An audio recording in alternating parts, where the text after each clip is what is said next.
Walk into a Rolex boutique today, pick out a Submariner, and the salesperson will politely take your details, but you won't be leaving with anything. The watch sitting behind the glass isn't really for sale. Not for you, not today. Now, open Chrono 24. That same watch is there. The price is almost double. That gap between what Rolex charges and what the market actually demands tells you more about these watches than any spec sheet ever could.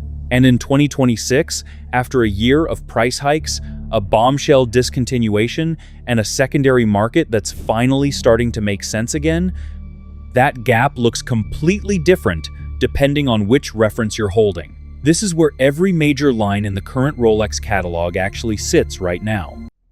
The Oyster Perpetual, Rolex's quiet riot. Most people still think of the Oyster Perpetual as the beginner's Rolex, the stepping stone, the watch you buy before you can afford something better. That framing is about 4 years out of date. In 2020, Rolex dropped the OP in a set of pastel colors nobody was expecting: turquoise, coral red, candy, pink, and yellow. The watch world lost its mind. The turquoise 36mm, retailing for around $6,500, was trading above $15,000 by April 2022. A steel watch with no complications, no date, no bezel function, just a colored dial, and people were paying more than double retail to own one. Rolex understood the assignment. In 2023, they released the Celebration dial, 51 multicolored bubbles scattered across a turquoise base. Tom Holland wore one. Lionel Messi wore one. The 41mm hit premiums exceeding 205% above retail almost immediately, per data tracked by Luxury Watches USA. Then Rolex discontinued it. And at Watches and Wonders 2026, they did it again.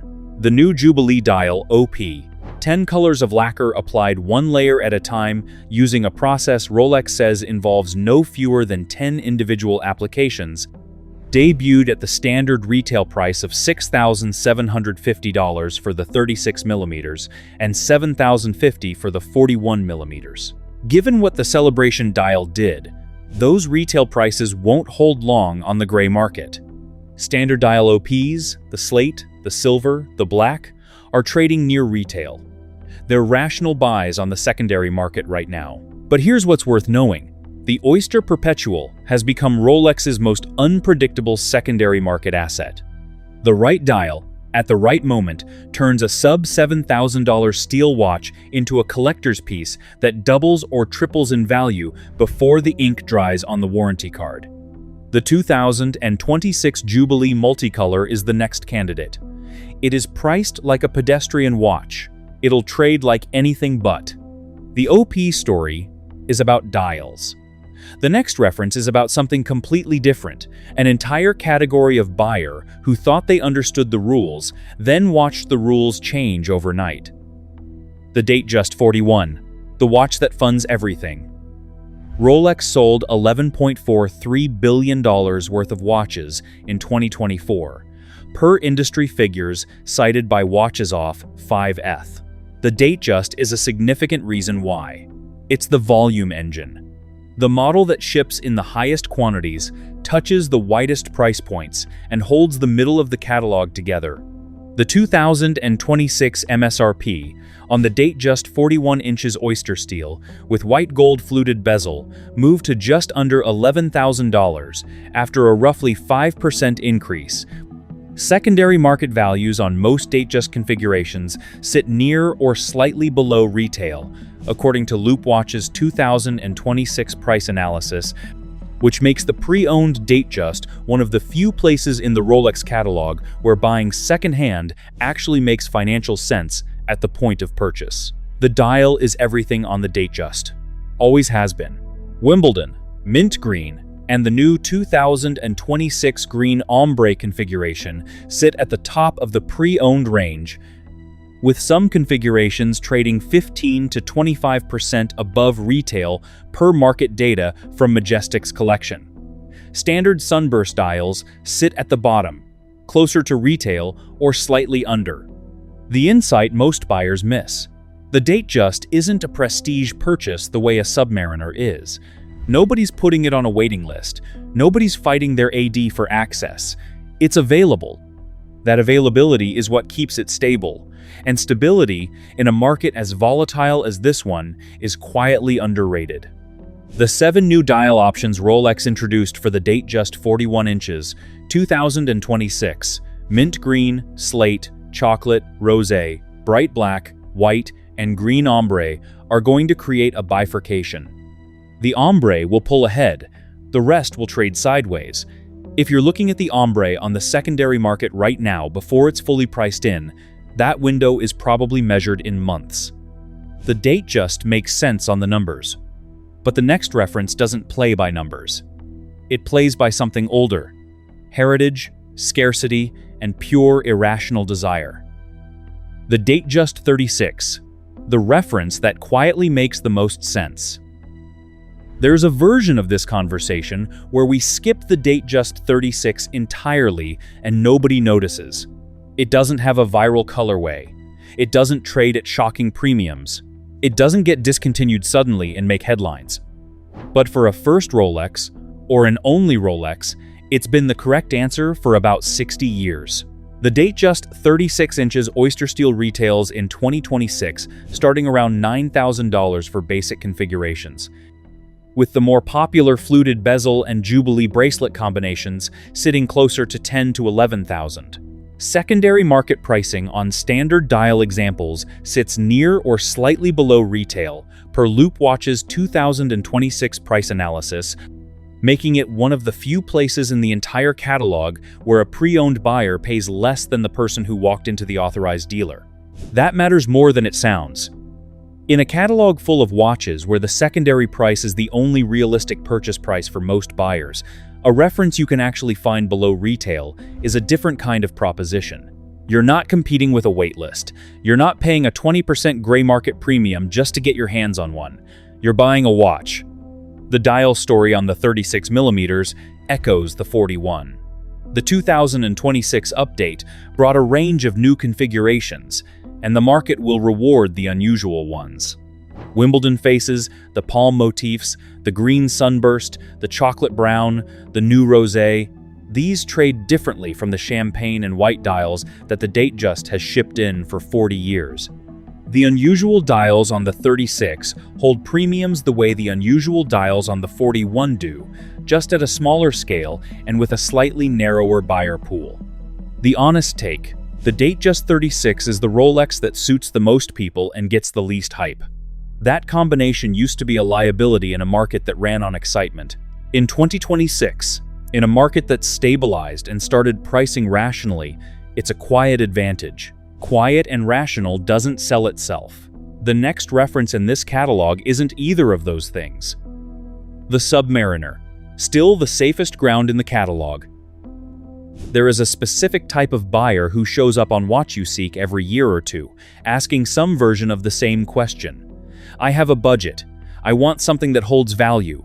What do I get? And for 15 years, the answer has basically been the same watch. The Submariner no date, reference 124060, crossed the $10,000 retail threshold for the first time in January 2026, now at $10,050, after a 4.3% increase per Loop Watch. On Chrono24, clean pre-owned examples trade between $11,500 and $13,000, depending on condition. That's a modest premium. Not the wild gap you'll see on the Daytona or the Pepsi, but it's consistent. It doesn't swing violently in either direction. That stability isn't accidental. The 124060 exists in this weird structural sweet spot. High enough demand to always have a buyer, available in enough quantity at retail that the speculation premium stays manageable, but anchored by the kind of cultural permanence that means a brand new collector and a 20-year veteran reach for it independently. It's the reference that keeps passing the resale test. Post a clean 124060 at the right price, and it sells quickly. Think about what that actually means in practice. Someone buys a 124060 at retail for $10,050. They wear it for 2 years. They decide they want something else. They put it on Chrono 24. A buyer they've never met, maybe in Japan or Germany, pays $11,500 for it without negotiating. The seller got most of their retail back after 2 years of daily wear. No other category of consumer product does that. Not cars, not electronics, not clothing. The Submariner no date in 2026 is essentially a $10,000 object that costs you around a few $100s a year to own, in real financial terms, if you sell it when you're done. The black dial Submariner date, reference 126610LN, sits at $11,350 retail and has accumulated a 27.5% price increase over 4 years per loop watch. Secondary values have moved in step. The Starbucks variant, the 126610LV with the green bezel, continues to outpace the all-black version in secondary interest, trading between $15,200 and $16,400. Some collectors think the Hulk's 2020 discontinuation created a template, and that the green Submariner is quietly building the same collector case, already in the catalog and therefore underpriced for what it might become. That's speculative, but it's the right kind of speculation to think about. Picture the guy who bought a Hulk in 2019 for around $9,000, wore it every day, and sold it in 2023 for well over $14,000.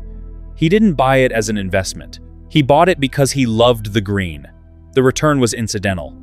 That accidental return is exactly what the Starbucks could replicate, quietly and without announcement, the way the best Rolex stories always unfold. The Submariner is the floor. The Explorer is what happens when the floor becomes the ceiling, a watch trading so close to retail that the gray market almost can't touch it. The Explorer, where the gray market gives up. Collectors on WatchUSeek call the Explorer 3.6 the honest Rolex. They mean it as a compliment. Reference 124270 retails in 2026 at approximately $8,450 per loop watch's post-increase analysis. On the secondary market, it trades near retail, sometimes slightly below. That's unusual in a catalog where almost every reference commands some kind of premium. But the Explorer's near-retail secondary price isn't a sign of weakness. It's a sign that buyers aren't speculating on it. They're buying it because they want it. That's a meaningful distinction. The watches trading furthest above retail are often the ones owned by people hoping someone else will pay more later.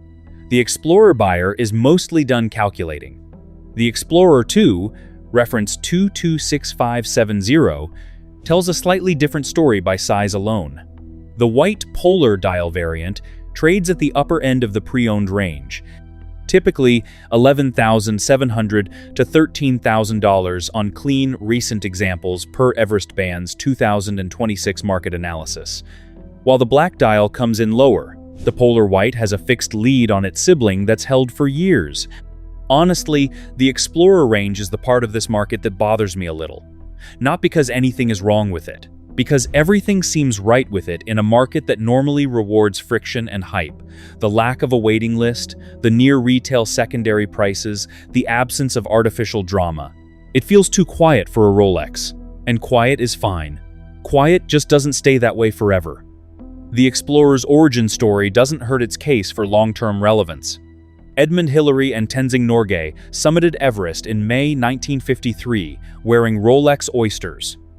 Whether the specific reference those were is debated in collector circles on WatchUSeek endlessly, but the narrative connection between the Explorer and high-altitude achievement is part of the brand's actual history, not marketing retroactively applied. The current 36mm Explorer is functionally different from what it was in 1953, but the visual DNA is intact. Simple, legible, no surplus detail. That's a design that doesn't age in either direction. The buyer who owns an Explorer 36 inches 2026 and bought it at or near retail isn't sitting on spectacular paper gains. They're also not sitting on a loss. They own a watch that works, looks correct in almost any context, and will be worth roughly what they paid for it whenever they decide to sell. In a catalog where some buyers overpaid by 30% during peak speculative years and are still waiting to break even, that outcome looks excellent. Simple watches, honest prices. But the next watch in this catalog isn't simple or quiet. It's a complication Rolex sells to people who don't need to worry about the secondary market at all. The Sky Dweller, the complicated case. The Sky Dweller is Rolex's most mechanically complex watch in regular production. Annual calendar, dual time zone, off-center hour ring. When it launched in 2012, Rolex filed 18 new patents for the movement alone. And for most of its existence, it has been the catalog's most politely ignored achievement. The Steel Sky Dweller, reference 336934, retails at approximately $16,100. Secondary market values cluster at $19,500 to $21,000, a 22% premium per data aligned with Chrono 24 trading patterns. That premium exists mostly for classic blue and green dial variants. Brighter alternatives trade near retail. Here's the read on the Sky Dweller that most coverage buries. The secondary premium on this watch has very little to do with hype and almost everything to do with mechanical respect. Collectors who understand what's inside it value it. Collectors who don't buy it. That's a narrow market, but a stable one. The Sky Dweller attracts a specific kind of buyer. Not the person trying to flip for a profit, not the collector chasing status. The person who traveled for work for a decade, lived across multiple time zones, and wants a watch that actually earns its complexity. That buyer doesn't need the watch to be famous. They need it to work. And at $19,000 to $21,000 on the secondary market, they're paying a modest premium over retail for something that retails above $16,000 anyway. That gap is narrow enough that the Sky Dweller pre-owned barely needs justifying. The off-catalog story in 2026 involves the Oysterflex strap precious metal Sky Dwellers, which held surprisingly flat during Rolex's January price increases, per Watches Off Fifth's analysis of the 2026 catalog update. That's the price floor holding still while demand softens. It doesn't mean the watch is in trouble. It means the very top of the market, the buyer paying $80,000 plus for a complex gold sports watch, is being selective. And when that buyer gets selective, the opportunistic window for everyone else opens. That flatness is a tell. Demand for complex gold sports models has cooled at the top end of the market. Dealers who need to move precious metal Sky Dwellers can't push retail prices high enough to clear inventory quickly, so they've stopped trying. For a buyer who wants a gold Rolex sports watch and isn't chasing status, that's an opening. The deeper point about the Sky Dweller is mechanical. The annual calendar complication inside it solves a real problem. Most people don't naturally track which months have 30 days and which have 31. The Sky Dweller's off-center date ring updates itself correctly 12 months a year with no manual intervention, requiring only one manual correction annually in February. Patek Philippe offers an annual calendar complication in some of their references that starts above $50,000. The Steel Sky Dweller delivers the same function, in a Rolex case, for $16,000 at retail. The collectors who understand that comparison have been buying quietly for years. The ones who don't understand it are still asking why the Sky Dweller doesn't generate the same conversation as the Daytona. That's the complicated watch. Now we get to the complicated situation. The reference that used to be the most premium GMT you could buy at retail. Then April happened. The GMT Master 2 Pepsi. The discontinuation that changed everything. On the 14th of April, 2026, at the opening of Watches and Wonders in Geneva, Rolex quietly did not list the GMT Master 2 reference 126710 BLRO in their 2026 catalog. No press release. No announcement. Just absence. The Pepsi was gone. Robertino Altieri, CEO and founder of Watch Guys, told Robb Report the same day. Secondary market prices on the Steel Pepsi have surged past $30,000, with unworn examples pushing above $40,000. He added that 2026 dated examples would likely push toward $40,000. He was right. Chrono 24 listings from late April 2026 show unworn 2026 Pepsi references at $28,950 on the conservative end, with multiple listings above $38,000. Some sellers in Italy posted asking prices above $100,000. That's what happens when panic meets a finite supply. For context on how fast this moved, per data tracked by Tiger River Watches, the gray market price on the 126710 BLRO Jubilee climbed from $25,500 in December 2025 to $32,800 by March 2026, a 28% jump in 3 months. Before the official confirmation, the market was pricing in the discontinuation before Rolex confirmed it. The closest historical parallel is the Submariner Hulk, reference 116610 LV, which roughly doubled in secondary market value in the 2 years after its 2020 discontinuation, per WatchGuy's 2026 analysis. The Pepsi, being more culturally iconic than the Hulk, has a realistic path to a more dramatic outcome. Pan Am pilots wore the original red and blue bezel in the 50s because the red meant daytime and the blue meant night. The colorway survived Bakelite, aluminum, and the ceramic era. It survived discontinuation before. The Pepsi returned in 2014 inches white gold, then again in stainless in 2018. There's a non-zero chance it comes back as something else. A Coke. A Sprite replacement. Rolex doesn't announce these things. But if it doesn't, and right now the market is betting it won't, the 2026 dated Pepsi with box and papers becomes one of the last chapters in a 70-year-old story. That's exactly the kind of thing collectors pay for. The remaining GMT lineup, the Batman, the Guinness, the Bruce Wayne, the Sprite, is now absorbing redirected Pepsi demand. The Guinness, reference 126710 GRNR, has settled into a 33% premium over retail and is trading in a predictable band. It's the rational GMT choice right now. The market has figured that out. But there's something worth sitting with here. The Pepsi wasn't just the most popular GMT. It was the watch that explained what the whole GMT Master 2 family was for. Take any newcomer to Rolex, show them the Submariner, and they understand it immediately. Dive watch, rotating bezel, waterproof, clean. Show them the Pepsi, and the explanation is longer. It's a pilot's watch. The red half of the bezel tracked the daytime hours in a second time zone. The blue half tracked nighttime. Pan Am was the client. The idea was to help transatlantic crews keep 2 times in their heads at once without thinking hard. It's the kind of origin story that sounds invented but isn't. And it's the reason the red and blue colorway survived every material iteration for 71 years. When Rolex discontinued it in April 2026, they didn't just remove a product from a catalog, they closed a specific chapter of watchmaking history that was still being written. Whether that chapter reopens in 2027 or 2028 as something new, nobody knows. But the 2026, dated 126710 BLRO with its original Jubilee bracelet, caliber 3285, and Serichrome bezel is, at minimum, the last steel Pepsi of this specific era.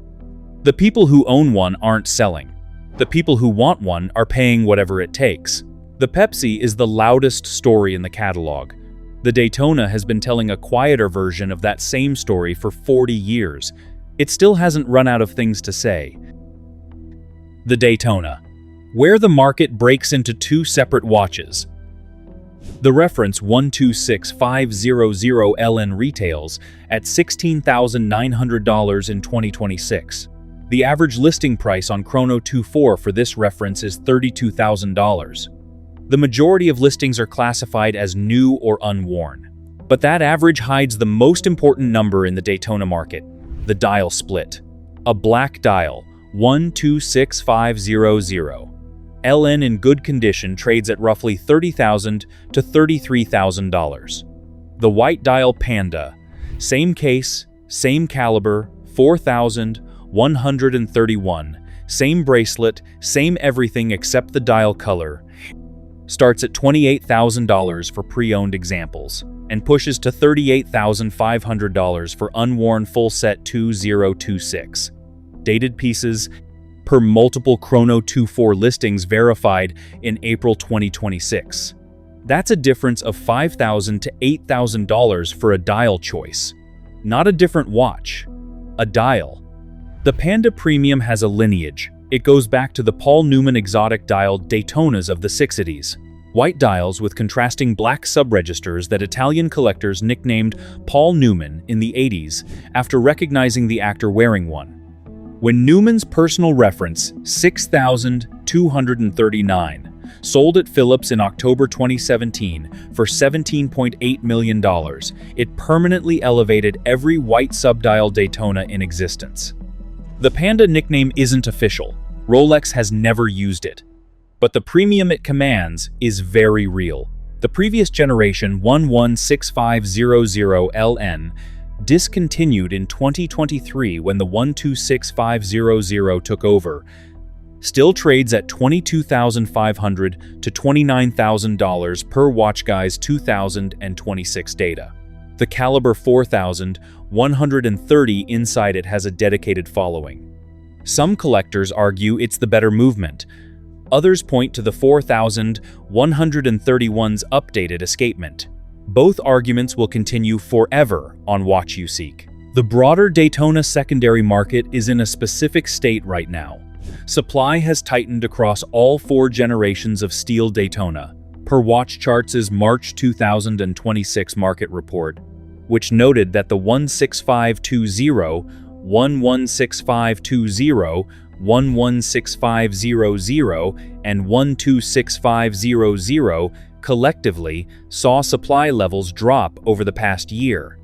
When supply falls and demand keeps growing, the secondary price doesn't follow retail logic. It follows its own. And the dial split matters in ways that go beyond resale values.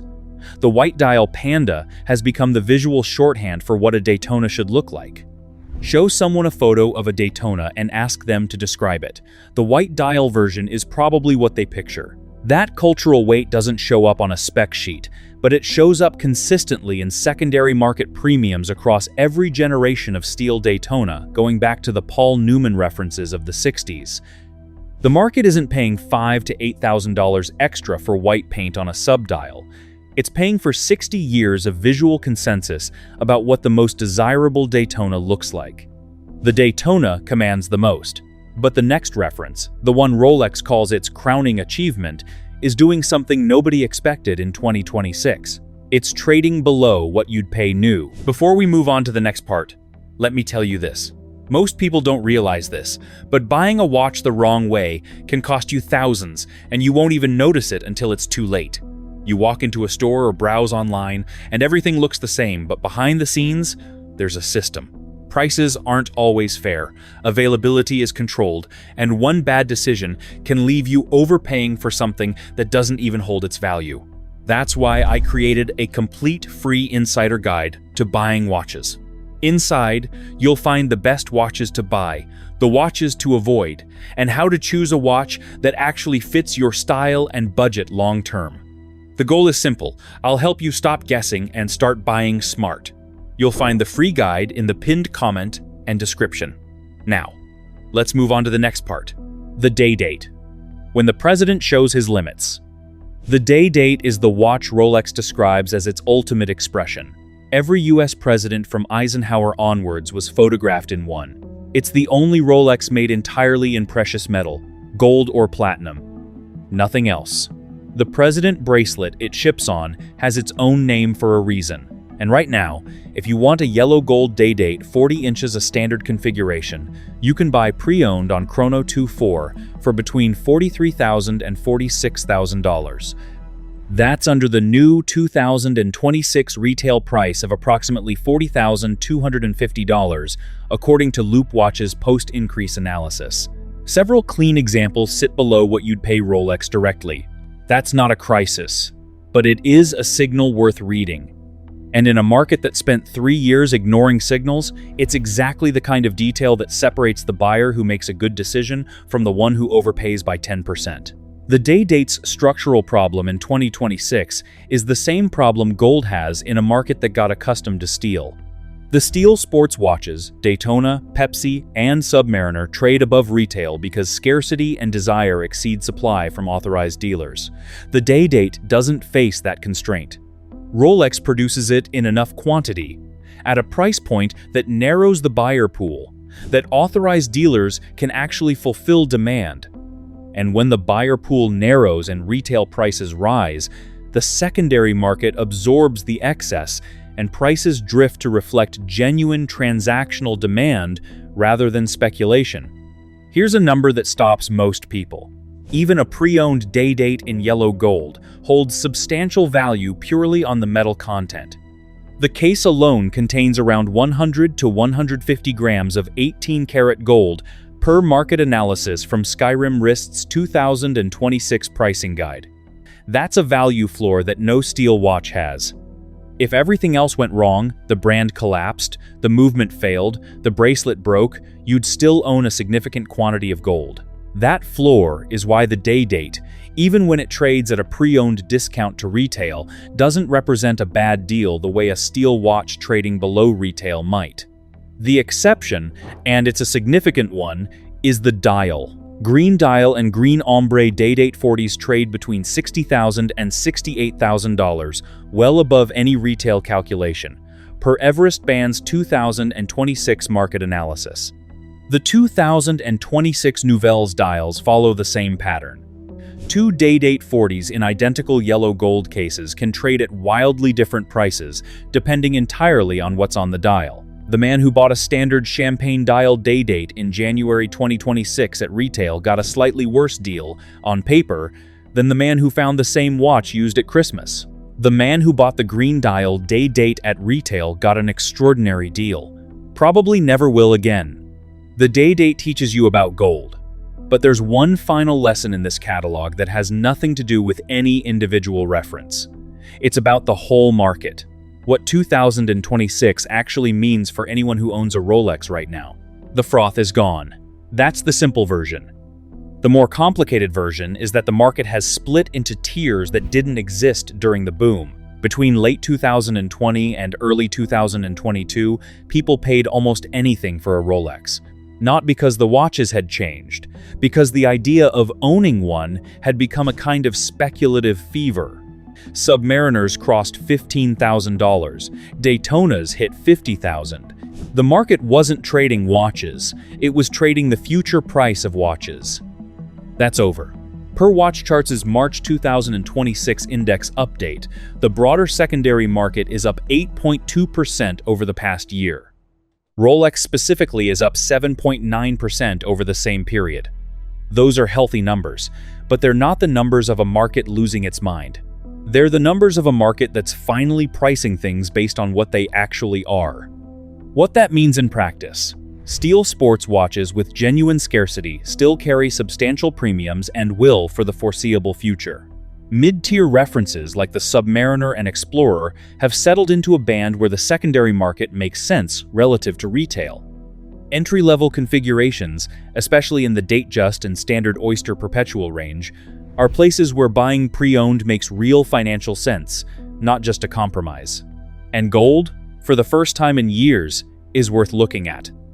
The collector who spent years being told that precious metal Rolex was a depreciation play is now looking at a market where standard gold day dates trade below new retail, where the secondary price represents what someone actually wants to pay rather than what a dealer is trying to push. That's not a trap.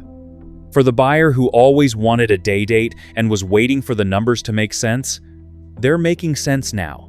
So, own the one that actually means something. The rest is noise. Let me know which one you'd like to own. Like this video and subscribe.